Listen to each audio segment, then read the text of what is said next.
Shalom, bien-aimés dans le Seigneur. Je vous salue au nom du Seigneur Jésus-Christ, où que vous vous trouvez en ce moment-ci. Quant à moi, je me retrouve dans le village Bumbaputa, qui est mon village, qui se situe à 550 km de Kinshasa, dans la province de Kwilu, dans la République démocratique du Congo. C'est à partir de là que je vais vous enseigner. Nous sommes en mission, comme je vous l'ai dit précédemment, nous sommes en mission d'évangélisation et d'implantation des églises. Une mission organisée et envoyée par notre église Christ sans frontières. Comme nous vous avons enseigné, bien-aimés, nous ne faisons pas qu'enseigner la mission de l'église en parole. Nous enseignons, mais nous pratiquons également la mission de l'Église.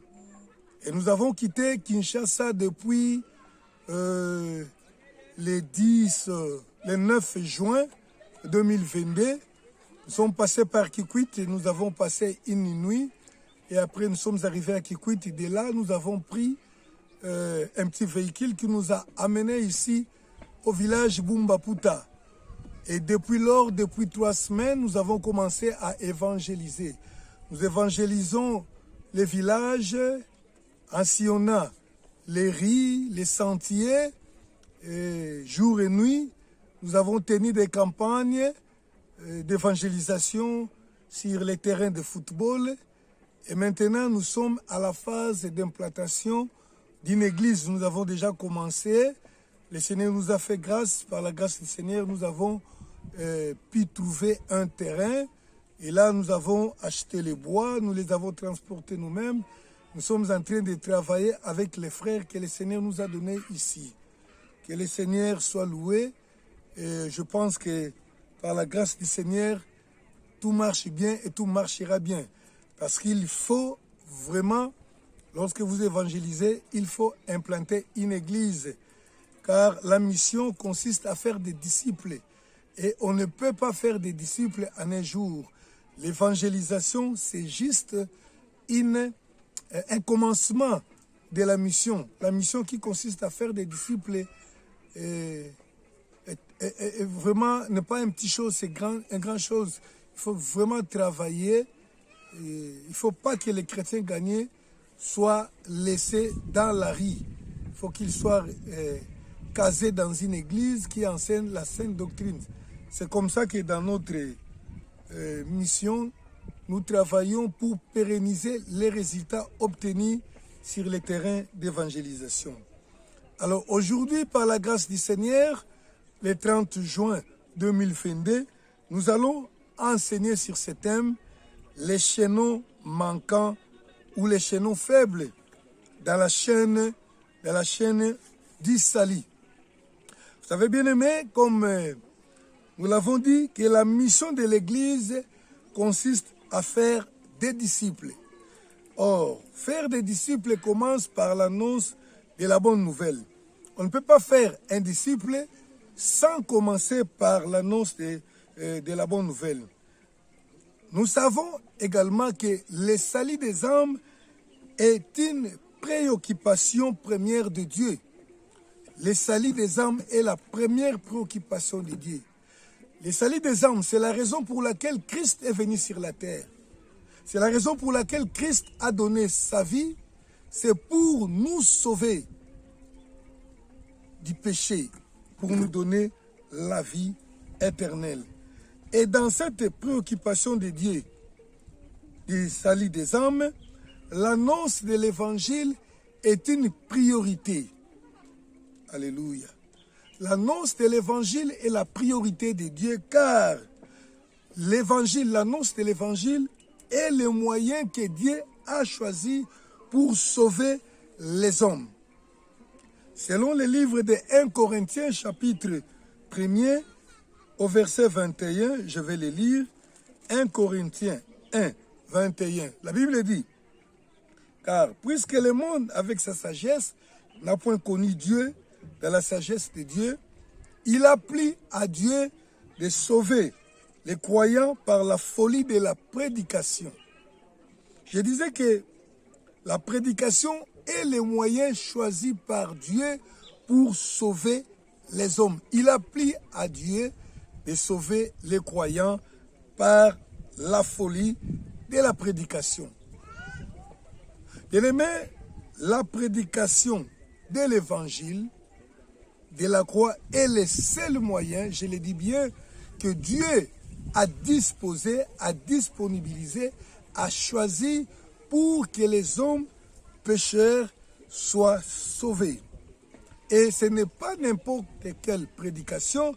La Bible nous renseigne bien que c'est la prédication de la croix, car il y en a plusieurs.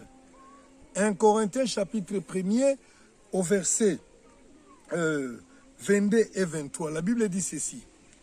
Les Juifs demandent des miracles et les Grecs cherchent la sagesse. Nous prêchons Christ crucifié, qui est scandale pour les Juifs et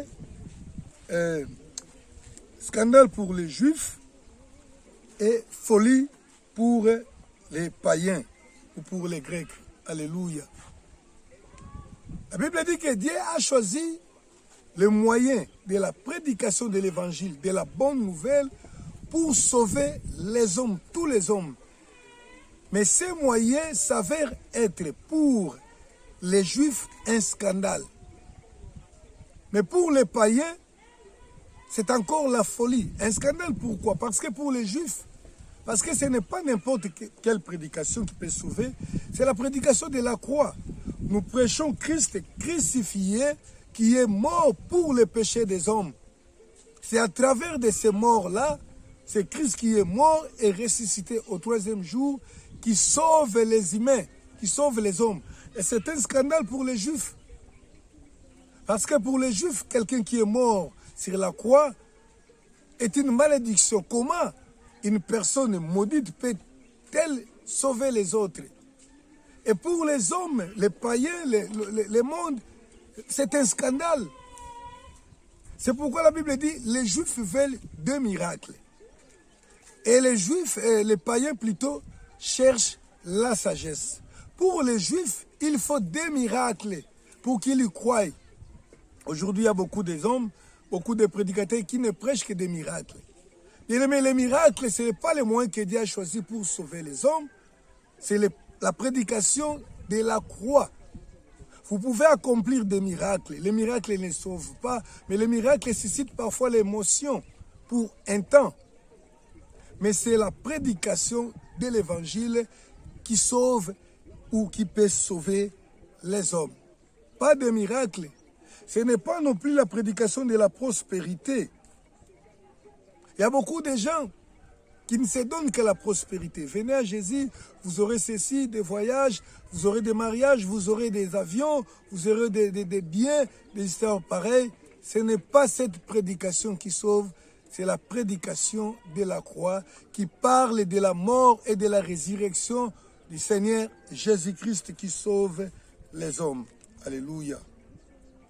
Et dans les salis de l'homme, je ne parle pas de la salutation. Quand je parle du salut, je parle du salut du sauvé. Comme en anglais, on dirait salvation. L'anglais n'est pas ma langue, ni le français non plus. Ma langue, c'est le lingala ou le kikongo. Et le français, c'est la langue que j'utilise, que j'ai appris à l'école. Donc, je dis, les salis, on ne parle pas du salut de la salutation, mais du verbe sauver. Il y a un principe pour les salis. Alléluia. Nous disons que nous enseignons sur les chaînons manquants ou les chaînons faibles dans les salis. Alors, il se trouve qu'il existe un mécanisme du salut que j'appelle la chaîne du salut. Un mécanisme. Donc, un mécanisme qui doit fonctionner pour que l'homme soit sauvé. En d'autres termes, je peux appeler ça la problématique du salut. La chaîne du salut, les mécanismes du salut se trouvent dans Romains chapitre 10 au verset 13 que nous allons lire là tout à l'heure. Mais j'aimerais d'abord poser un principe. le principe du salut. Ou bien, appelons ça tout simplement la formule du salut. Pour les mathématiciens, c'est simple, pour le monde, parce que nous voulons des choses rationnelles. Il y a une formule qui peut donner le salut à une personne, ou j'appelle ça autrement le principe du salut. C'est quoi? C'est que le salut égale croire plus confesser. Alléluia. Croire en qui? Croire en Jésus-Christ, plus confesser le nom de Jésus-Christ. Nous lisons dans Romains chapitre 10, au verset 9. Nous lisons d'abord le verset 9 et puis nous allons lire les versets 10, verset 9 et puis 13. Je lis au nom du Seigneur Jésus-Christ. Romains chapitre 10, verset 9. Nous lisons. Si tu confesses de ta bouche le Seigneur Jésus, si tu crois dans ton cœur que Dieu l'a ressuscité des morts, tu seras sauvé. Car c'est en croyant du cœur qu'on parvient à la justice et c'est en confessant de la bouche qu'on parvient au salut. Selon qu'il est dit dans l'Écriture, quiconque croit à lui ne sera point confus. Verset 13, car quiconque invoquera le nom du Seigneur sera sauvé. Alléluia. La Bible nous renseigne que c'est d'abord en croyant du cœur qu'on parvient à la justice. Car tous ont péché, tous les hommes sont des pécheurs. Alors lorsqu'on croit en Jésus-Christ, c'est le cœur qui croit. Et plus on ajoute la confession de la bouche. Si l'on confesse de la bouche, alors on parvient au salut. C'est ainsi que nous avons sorti cette formule que nous appelons la formule du salut, qui n'est que croire en Jésus-Christ du fond de son cœur, plus confesser de sa bouche le nom du Seigneur Jésus-Christ. C'est alors que le salut peut entrer dans la vie de l'homme. Pourquoi en Jésus-Christ? Parce que la Bible nous dit dans Acte 4, 12, c'est le seul nom qui nous a été donné sous le ciel, sous le soleil, par lequel nous devons être sauvés. Le seul nom qui nous a été donné, ce n'est pas le nom d'un prophète, qui soit-il, ce n'est pas le nom d'un apôtre, ce n'est pas le nom d'un pasteur, ce n'est pas le nom d'un organisme, d'un sage du monde, mais le seul nom qui nous a été donné pour être sauvés, c'est le nom de Jésus-Christ. Pourquoi? Parce que la Bible il dit encore dans 1 Timothée chapitre 2 verset 5, 1 Timothée chapitre 2 verset 5, la Bible dit ceci, 1 Timothée 2 chapitre 5, la Bible dit ceci. Alléluia. Je lis 1 Timothée chapitre 5.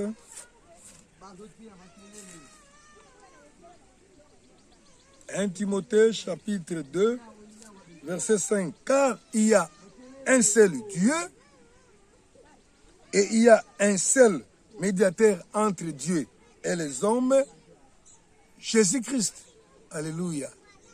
Il n'y a qu'un seul Dieu, que vous soyez en Amérique, en Afrique, en Europe, en Asie ou en Océanie. Que vous soyez en Arabie Saoudite, que vous soyez au Congo. Il n'y a qu'un seul Dieu qui nous a créés tous, qui a créé le ciel et la terre. Il n'y en a pas deux, il n'y a pas deux terres, il n'y a qu'une seule terre.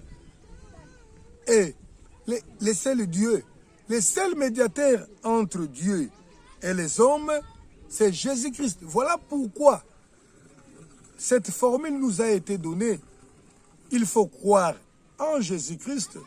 Vous croyez en Jésus-Christ et plus vous confessez, vous invoquez par la bouche le nom du Seigneur Jésus-Christ. Alléluia.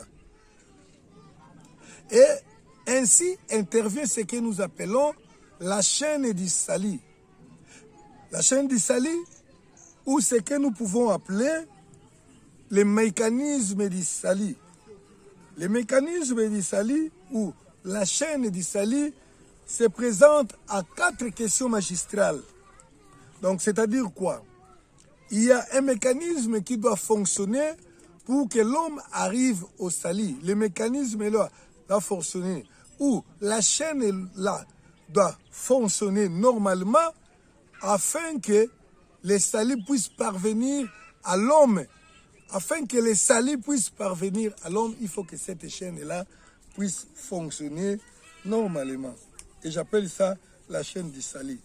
Nous la lisons, ou les mécanismes du salut, nous la lisons dans Romains chapitre 10, versets 14 et 15. Alléluia. J'ai dit que cette chaîne ou cette problématique se présente en 4 questions magistrales. Nous lisons au nom du Seigneur Jésus-Christ. Comment donc invoqueront-ils celui en qui ils n'ont pas cru? Et comment croiront-ils à celui dont ils n'ont pas entendu parler? Et comment entendront-ils parler s'il n'y a personne qui prêche? Amen. Et comment y aura-t-il des prédicateurs s'ils ne sont pas envoyés? Selon qu'il est écrit qu'ils sont beaux les pieds qui annoncent la paix, de ceux qui annoncent de bonnes nouvelles. Alléluia.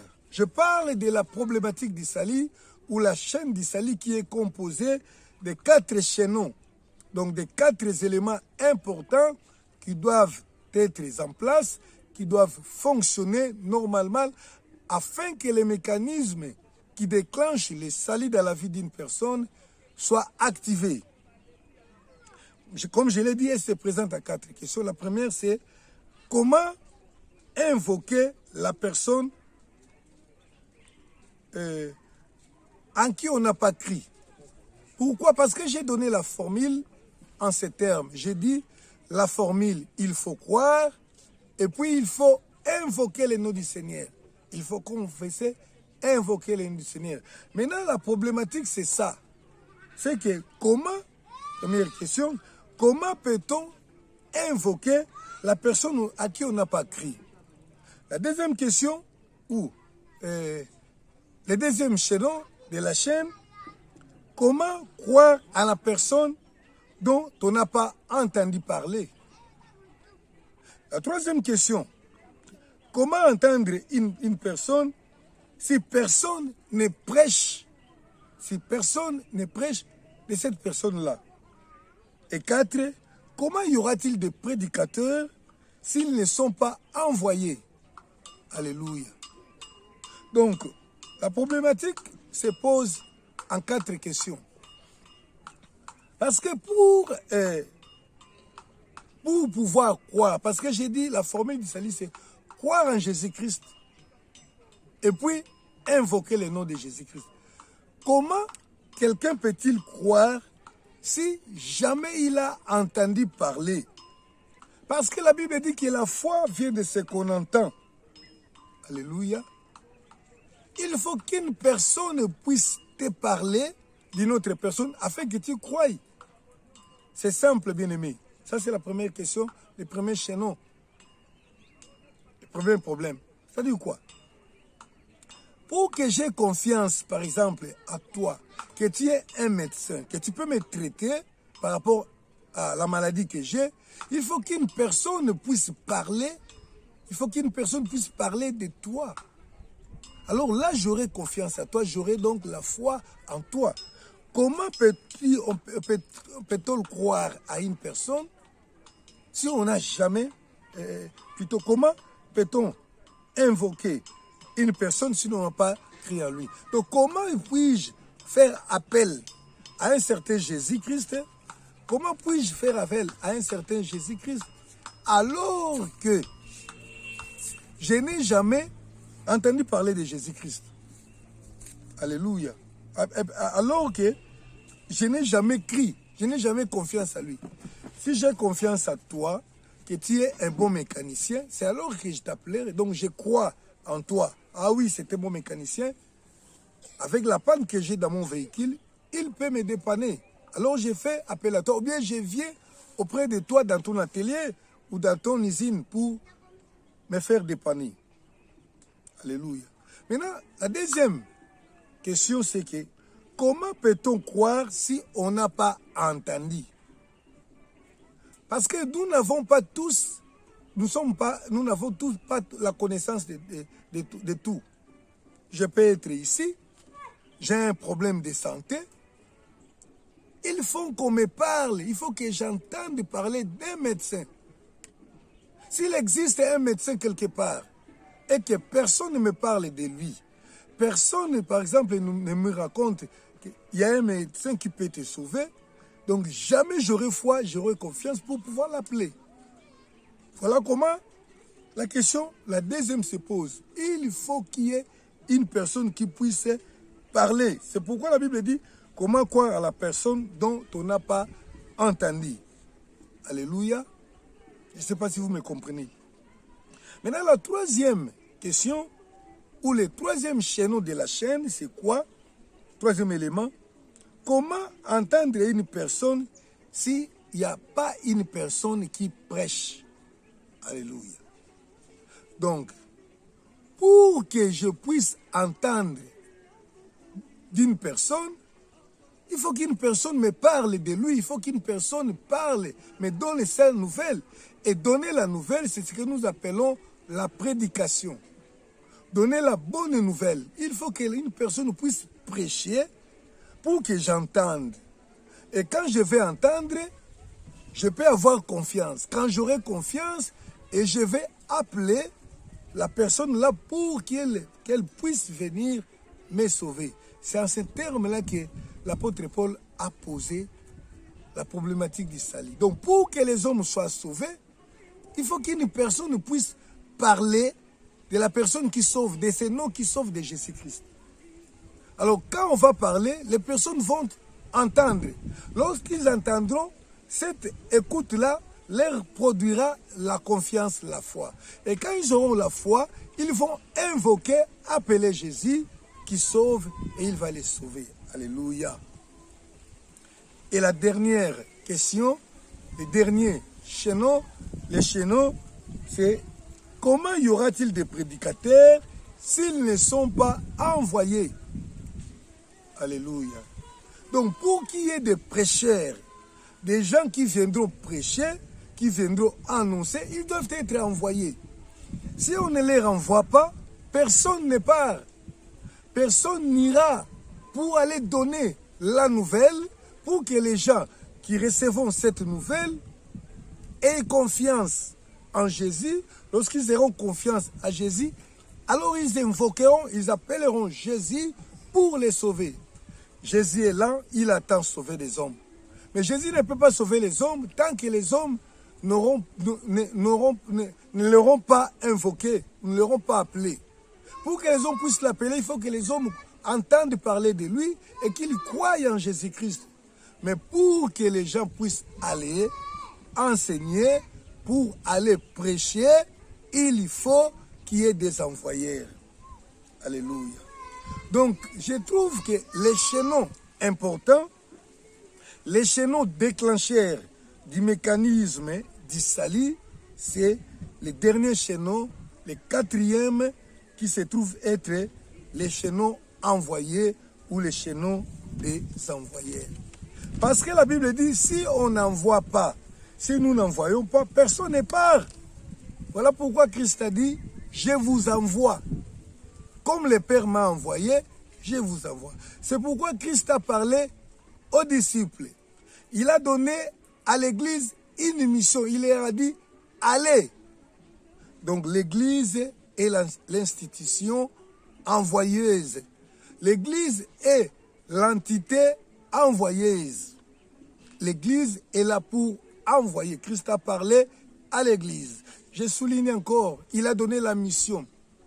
Et c'est pourquoi parfois nous l'appelons la commission, parce qu'elle est à nous tous c'est-à-dire quelque chose que nous partageons en commun, la mission que Dieu nous a donnée. La mission de l'Église commence par aller. il faut que l'Église puisse envoyer, et c'est l'Église qui se trouve être l'envoyé. Une personne ne peut pas envoyer une autre personne. La mission a été donnée à l'Église. Alléluia. Mais j'ai dit que c'est les chaînons manquants. Parfois, j'exagère un peu, mais la réalité, c'est que c'est les chaînons faibles. Les chaînons qui ne fonctionnent pas très bien. Les chaînons qui fait des défauts pour que la chaîne puisse bien tourner, pour que les mécanismes fonctionnent très bien. Il faut que tout soit en place. Donc, il faut que les envoyeurs envoient les prédicateurs. Les prédicateurs, il faut qu'ils prêchent la prédication de la croix. Et il faut aussi que c'est alors que les gens vont entendre. Quand l'oreille va entendre, cela va déclencher la foi. Quand la foi va entrer dans la vie d'une personne, et la personne dira, Seigneur Jésus-Christ, je crois en toi, que tu es mort pour mes péchés, viens me délivrer, je prends la décision. C'est alors la formule s'accomplit qui dit, la formule que nous vous avons donnée, croire, plus confesser, égale les salis. Alléluia. Nous parlons du chaînon manquant ou les chaînons faibles dans le processus, dans la chaîne du salut. Bien aimé, j'ai dit que c'est les chaînons envoyeurs qui fait défaut. Pourquoi fait-il défaut, ces chaînons? C'est tout simplement parce que ces chaînons, cette responsabilité a été donnée à l'Église. Et l'Église a démissionné de sa mission. Nous l'avons parlé précédemment, toujours dans le cadre de ces enseignements que nous donnons sur servir Dieu selon le modèle de la montagne, selon le modèle de Dieu. Les églises ont démissionné de la mission, car la personne qui ne fait pas sa mission est démissionnaire. Les églises ont démissionné. Les églises ont oublié cet aspect de partir, d'envoyer. Ils se contentent de rester sur la surface plane pour bâtir des maisons. Bâtir une grande maison pour se faire la renommée, pour être reconnu dans la ville comme une grande église. Aujourd'hui, on se rivalise de méga-church. J'ai vu dernièrement une vidéo sur Internet où on nous montrait, sur l'Internet, on nous montrait une grande église que vient de construire un pasteur au Nigeria. Je me dis, mais c'est pas ça. On nous a dit d'aller, aller, au lieu de rester pour appeler les gens de venir ensemble.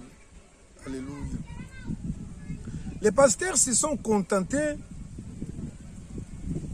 au lieu de faire la mission, il y a les églises qui ne se limitent qu'à accomplir ce qu'ils appellent vision. Nous avons déjà parlé que la vision n'existe pas. Nous avons reçu la mission. Et parfois, lorsqu'il s'achète une parcelle, une portion de terre, le pasteur a sa voiture, il a sa maison, il se lance dans des projets sociaux. Construire des hôtels, des banques, des cités, des histoires comme ça. Bâtir des maisons de luxe pour eux-mêmes. Alléluia. Et la mission a été négligée. Les envoyeurs, l'entité qui doit envoyer, a oublié d'envoyer. L'argent, tout l'argent qui peut bénéficier l'Église est concentré entre les mains de l'Église. Alléluia. J'ai parlé de la démission de l'Église. J'ai cité quelques éléments. Et c'est que les églises veulent toujours bâtir, devenir grands pour être reconnus. Je parlais des pasteurs qui se contentent d'acheter, qui travaillent pour leur propre ventre. Alléluia. Mais il y a un autre aspect très important, c'est sur cet aspect que je vais m'atteler un peu plus longtemps, qui a bloqué la chaîne du salut. C'est le découragement des fidèles des églises. Le découragement.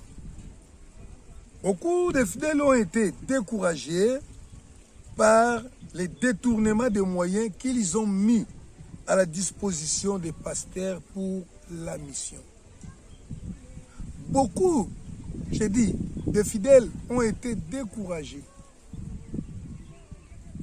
par les détournements des moyens qu'ils avaient disponibilisés, qu'ils avaient mis entre les mains des pasteurs pour la mission. J'ai rencontré un frère qui me dit, l'Église a cotisé l'argent pour l'achat de la parcelle et ils ont atteint un montant d'environ $8 000 et à un certain moment, on ne parle plus de ça, tout est fini. Ça, je cite tout simplement un exemple. Tout est fini et la personne qui ose demander devient un problème. Alléluia.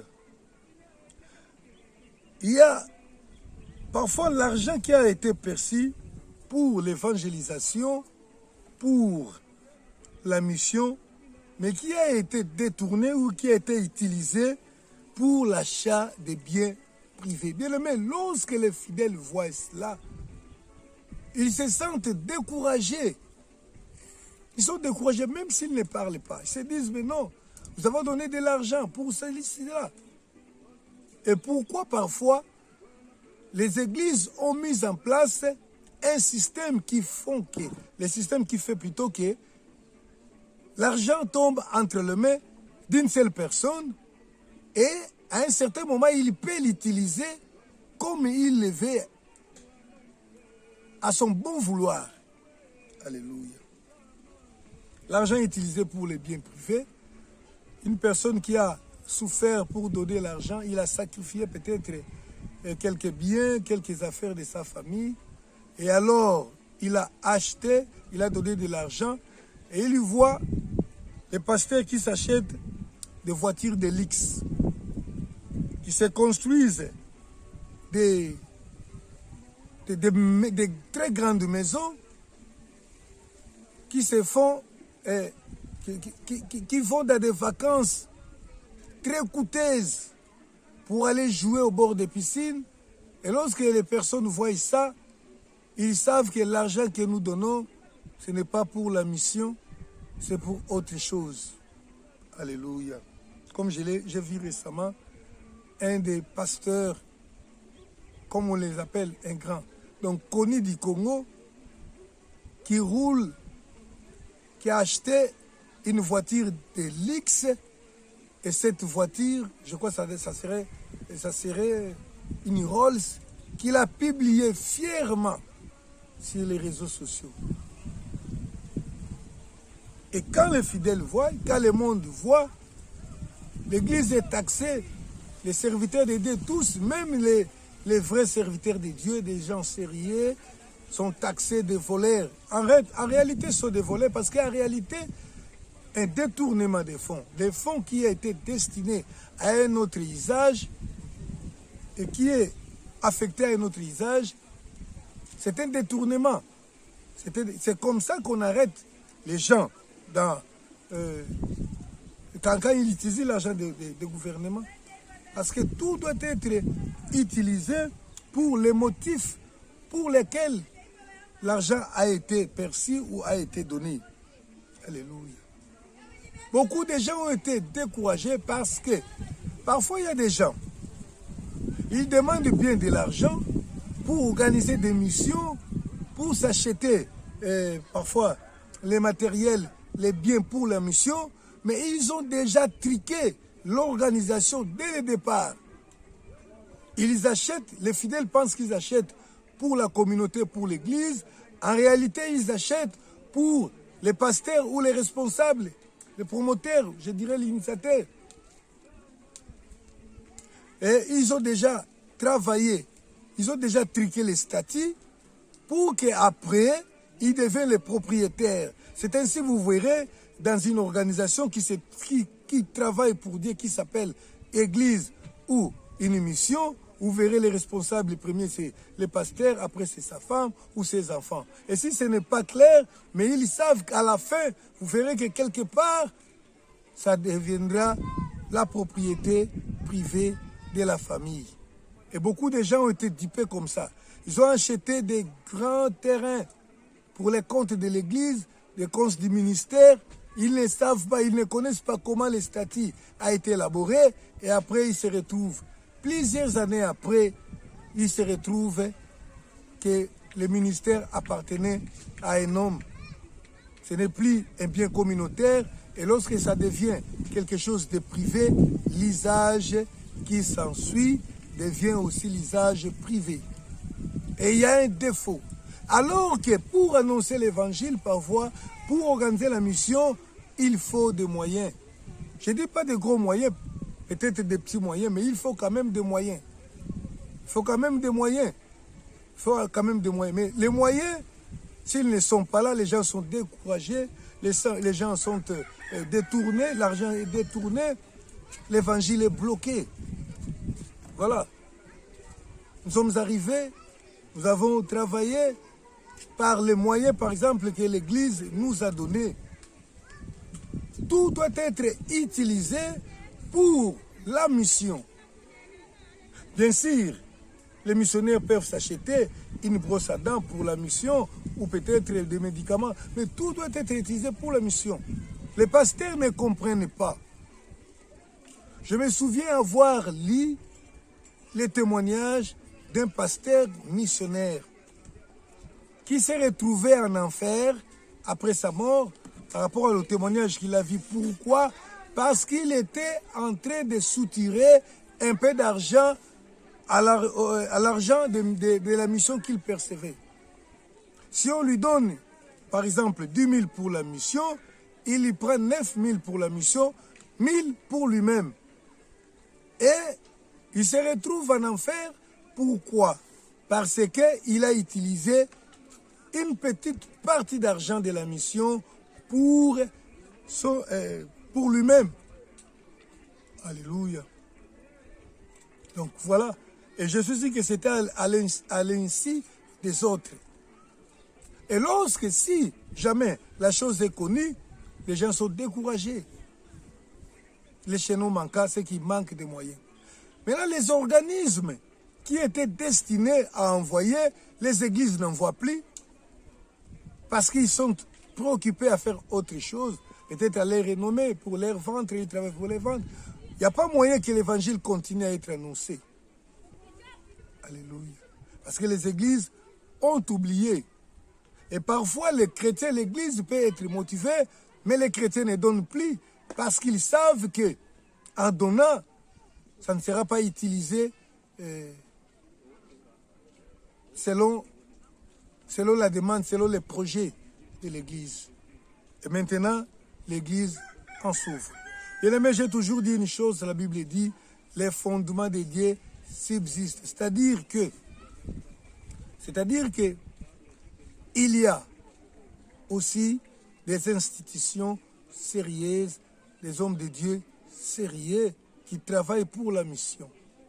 Alors il ne faut pas que celui qui a été déçu dise que non, je ne peux pas, je ne peux plus parce qu'ils ont fait ceci ou cela. Alléluia. Voilà pourquoi l'ennemi, le diable, prospère dans ses affaires parce qu'il ne trouve pas une résistance sur le terrain. Aujourd'hui, nous sommes là pour annoncer l'évangile de la sainte doctrine. Et Dieu voulant, dans notre Christ sans frontières, qui est l'institution d'appui à l'évangélisation, l'église de la mission, nous allons organiser un séminaire sur comment l'église peut-elle organiser une mission, une petite église, une église locale. Nous l'avons fait en 2013. Nous avons organisé. Aujourd'hui, nous sommes en 2022. Nous avons accompli plusieurs missions avec peu de moyens. Mais les missions ont été accomplies. Il y a plusieurs églises qui ont été implantées. Parce qu'il faut comprendre une chose. Il faut que les fruits demeurent. Parce que faire des disciples, ce n'est pas quelque chose qui se fait à la va-vite. Alléluia.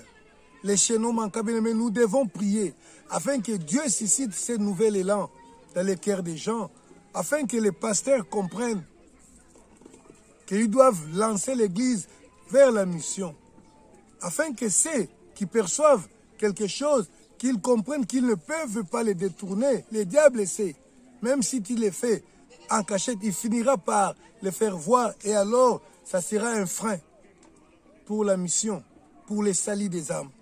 Les chaînons manquants, les chaînons faibles, c'est les chaînons envoyeurs. Car il faut que les envoyeurs, l'entité plutôt envoyeuse, l'Église envoie, il faut que les prédicateurs partent, qu'ils prêchent, il faut que les gens écoutent, et alors ceux qui écouteront auront la foi pour invoquer le nom du Seigneur. C'est alors qu'ils seront sauvés, c'est alors que s'accomplira cette formule qui consiste à croire au nom du Seigneur Jésus-Christ et puis l'invoquer pour être sauvé. Ne vous y trompez pas, où que vous soyez, c'est par le nom du Seigneur Jésus-Christ que les gens peuvent sauver. Vous pouvez rester dans l'église, nous pouvons chanter, nous chantons bien, nous dansons bien, nous pouvons bien adorer, nous adorons bien, nous faisons des choses très bien, mais si nous n'envoyons pas des gens pour aller prêcher à côté de nous, à gauche ou à droite, les gens ne seront pas sauvés et alors la préoccupation de Dieu ne sera pas résolue. La priorité de Dieu ne sera pas résolue. Et nous serons en dehors de la volonté du Seigneur qui veut que tous soient sauvés. Même si tous ne seront pas sauvés, mais nous avons l'obligation d'annoncer à tous la vérité.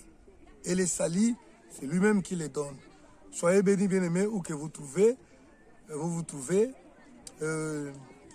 Je crois, si le Seigneur le permet, la semaine prochaine, nous descendons à Kikwit pour redynamiser une église qui a été implantée depuis longtemps et aussi implanter une nouvelle église selon les moyens, les capacités que le Seigneur nous accordera et puis rentrer le mois prochain à Kinshasa où nous pouvons être réguliers dans nos enseignements de la Sainte Doctrine.